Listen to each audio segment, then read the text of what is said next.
Cilvēka dzīvi pavada rūpes par bērniem, vecākiem, vecvecākiem, mazbērniem, mājām un pašiem par sevi. Būt aprūpētam un rūpēties – tā ir mūsu dzīves patiesā zelta sastāvdaļa. Taču var pienākt brīdis, kad nepieciešama palīdzība savā vai tuvinieka aprūpē. Un ir cilvēki, kas to dara profesionāli.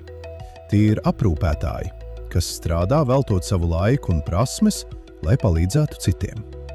Tie ir aprūpes pakalpojumi, sociālie pakalpojumi, kas ir veidoti un attīstījušies, lai sniegtu drošības sajūtu un cieņpilnas vecumdienas. Un tādas tās var būt gan saņemot aprūpes mājās pakalpojumu, gan sociālās aprūpes centrā, gan dienas aprūpes centrā. Aprūpei ir daudz seju, bet vienojošais vaibsts ir rūpes par cilvēku. Tāpēc samariešu aprūpes pamats ir cilvēcība. Gan attieksmē, gan savstarpējās attiecībās, gan vidē. Jo aprūpe nav vienkārši darbs.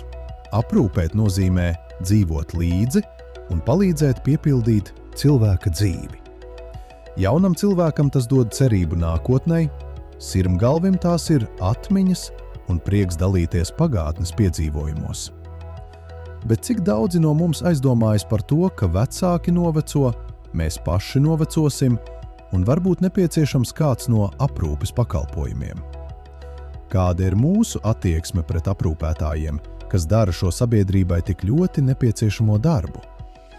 Mēs gribam un mēs varam dzīvot ilgāk, pateicoties medicīnas attīstībai. Tāpēc nedrīkstam aizmirst, ka aprūpe mājās un aprūpes centros ir un būs nepieciešami cilvēki, kas dara šo darbu. Neviens robots neaizstās aprūpētāju. Aprūpes uzdevums ir palīdzēt cilvēkiem, bet mūsu kā sabiedrības uzdevums ir veicināt labvēlīgus apstākļus šī uzdevuma pilnvērtīgai izpildīšanai, cienot aprūpētāju darbu un laužot stereotipus par aprūpes pakalpojumiem.